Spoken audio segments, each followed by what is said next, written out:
Magandang umaga po sa ating lahat. A blessed Sunday to each and everyone.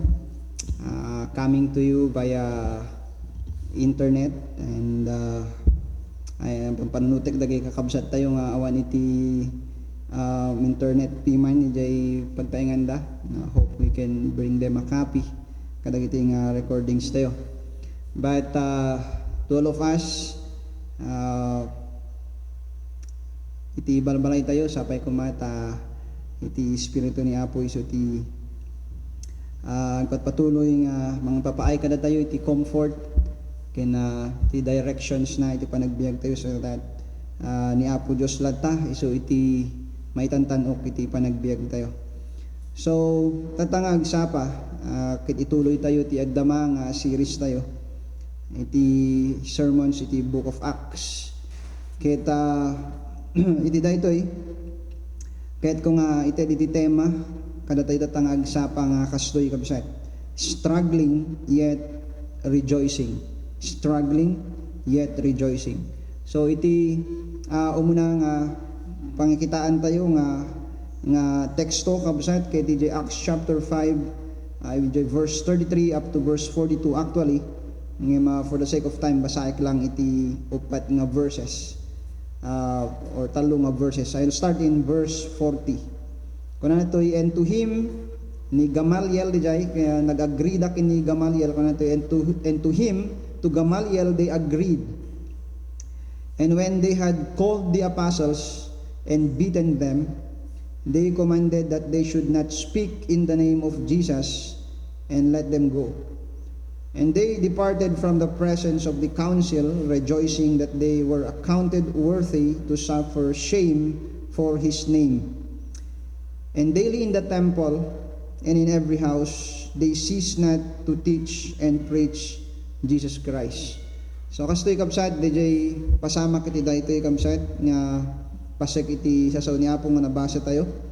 Kadag DJ umuna nga alaldaw iti tawin iti church since niya puto nga Yesu Kristo kit nagsubli jay langit after the jay preachings and witnessing the jay saints iti Pentecost, the church continued, the gospel was preached continually by the Christians and the apostles most especially kit iti dayto nga part kabsat iti dagijay panaglaplaped or panang threaten dagitoy nga religious system iti Israel Judaism kadagijay apostles nga handa kuman nga ikasaba iti nagan ni Jesus ngem ituloy dapay lang nga kasaba ni Apo teng Hesus Kristo isong garud nga dinumteng iti kapanunutan da nga tiliwen dalangin in dagitoy nga apostoles ni Apo teng Hesus Kristo ket patayen da isuda ngem adda iti maysa nga agnagan iti Gamaliel nga may isang respetado nga doktor iti Judaism keta kuna na nga amuyumet mabasa yo dito yung teksto tayo nga adada iti tattao nga rinumwar ket imbagadang isuda ti Kristo ket adu ti simurot kanyada nga tattao ngem awmo tinagbanagan da. So kuna na rito yung Gamaliel no daytoy nga ikaskasaba dagiti nga apostoles nga Hesus Kristo kay taan nga pudno awan tumo lang ti pagbanaga na iso nga kuna na nga baybayan nyo lang ta isuda. So diningegmet dagijay council iti Jewish religion dayjay advice daytoy nga doktor ket iti inaramid da ket binaut-baut da dagitoy apostles publicly. It is a public beating actually. It is ang one in the council and some people that are present kaya talaga nga binaot da isuda. Ngam kalpasan na di jay kabsat kunan rito'y binasa tayo, they went out from the presence of the council rejoicing that they were counted worthy to suffer shame for his name. Halang nga di jay kabsat kunan na 42. And daily in the temple and in every house, they cease not to teach and preach Jesus. So after nga isuda kay trineten da, kung na di sarding yun nga ramiden na ramiden nyo, and then binaut-baut da isuda, na publicly to shame them.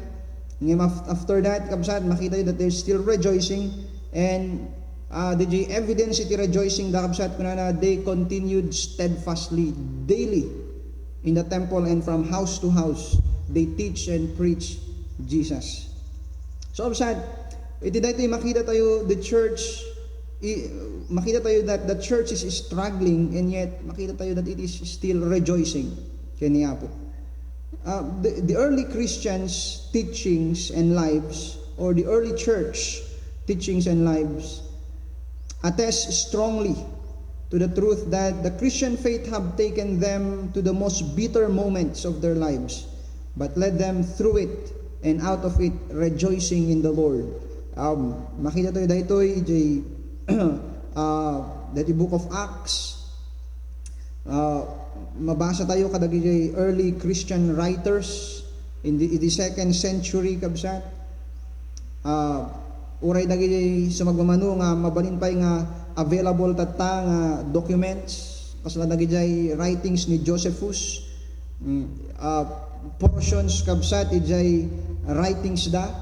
Makita tayo no kasano nga indescribe da dagiti nga Christians nga in their sufferings nga agsirsirbiken ni Apo keta addalat na dijay lawag ni Apo ijay langada, addalat ta dijay ragsak kadakwada kabsat.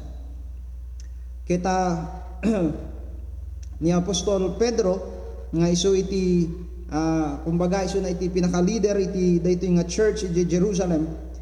Kita makita yu ijay prologue, ijay surat na, ijay first epistle, ijay 1 Peter chapter 1 verse 3 to 7. Ijay prologue na dito yung epistle ni Apostle Paul. Makita yun kasano na nga in summary, dinescribe iti Christian life. Kit kuna na ijay 1 Peter chapter 1 verse 3 to 7, na kuna na the Christian life is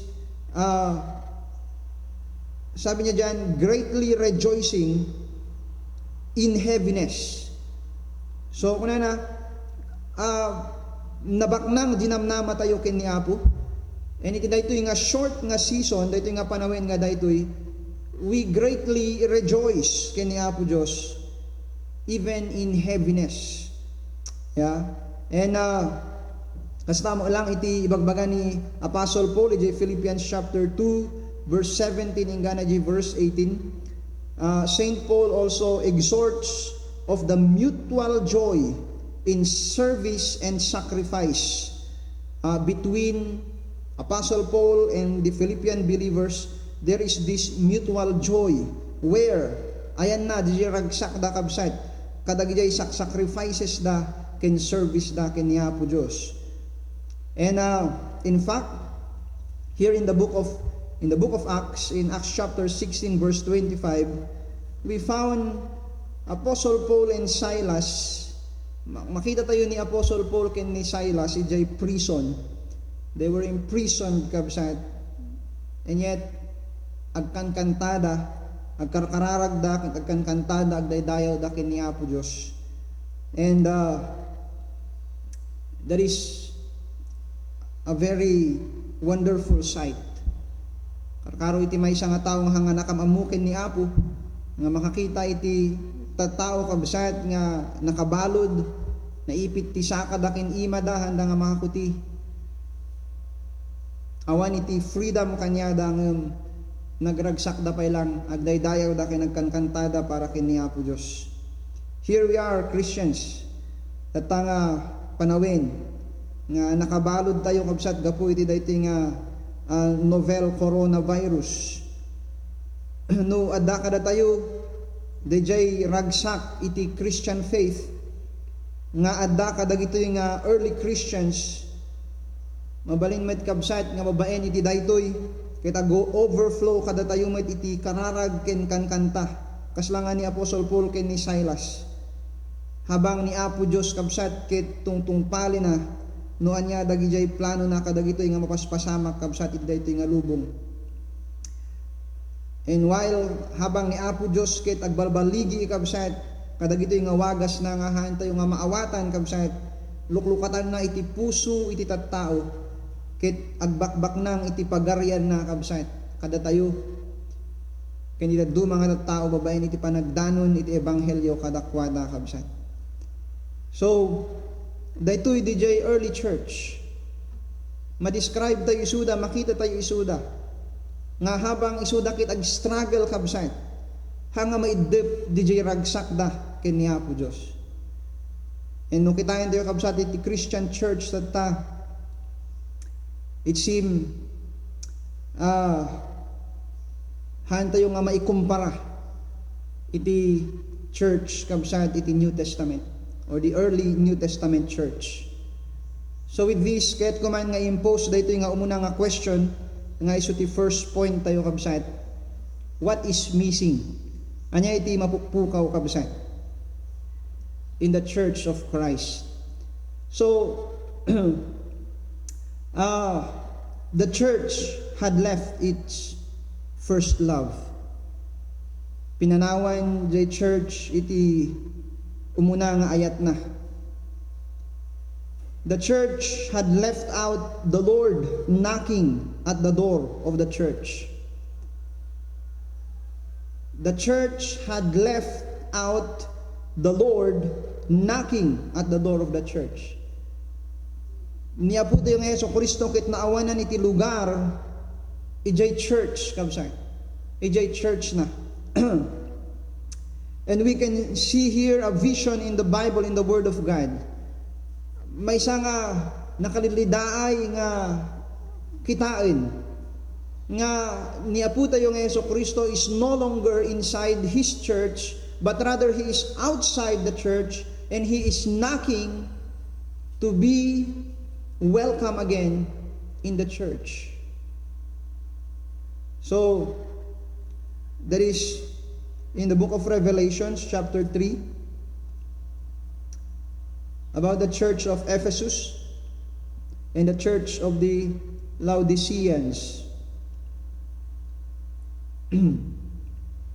We see the church being filled with unregenerate people and Christians being fed together with them, with carnal men, with carnal things, trying to be the church of Christ, but she is so bankrupt. She is so futile. It is bereaved from every good fruit. Absent.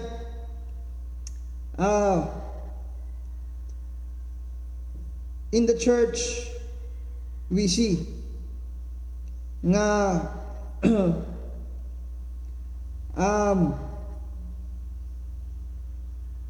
ang struggle tayo lang ta. We want to be the church. We want to be the church kabsat nga that the Lord Jesus Christ brought into this world. Ngem makita tayo iti church kabsat napunpunno iti tattao nga han nga ni isalakan. What are they doing in the church? That the church kabsat because they can find entertainment in the church. They can find camaraderie, a form of carnal brotherhood in the church. They are here because they can find their carnal things kabsat in the church. What happened to the church kabsat?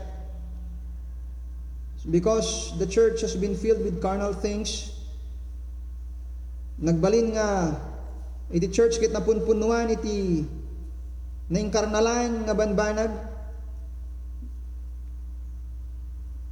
nga kay ket iti lubong gamin di church ket kayat na nga isatisfied di lubong kabsat, and so ited na iti kayat iti lubong. Amin nga accomplishments uray man nagdadakkel dagita nga raramidan iti church kabsat kalpasan iti at the end of the day it turns out to be empty. living genuine Christians, dry and feeling dead and confused. Ikom-comfort tayo as a church, iti bagbagi tayo, babayan ka dagi accomplishments tayo, ministries tayo, aramiden tayo. But at the end of the day, awan iti naitid na biyag, kinaragsak, kinaragu kada tayo. We are just like the world, trying to satisfy ourselves with the things of this world. Imawan ti mabirukan tayo, nasungbat, kabsat. So niti mapukpukaw, kabsat. We see the apostles in the New Testament, saints in the first century, walking in the Spirit, walking by nothing and for nothing but Jesus Christ. They are not in the church because they want company, or they are not in the church because they want to feel good about themselves. They are not in the church because they want to be good or to be morally good, or they are not in the church because they want to be rich. It is not even because they want to go to heaven. Hanto nga makita dahil kadagi kasaba ni Apostle Peter in the book of Acts.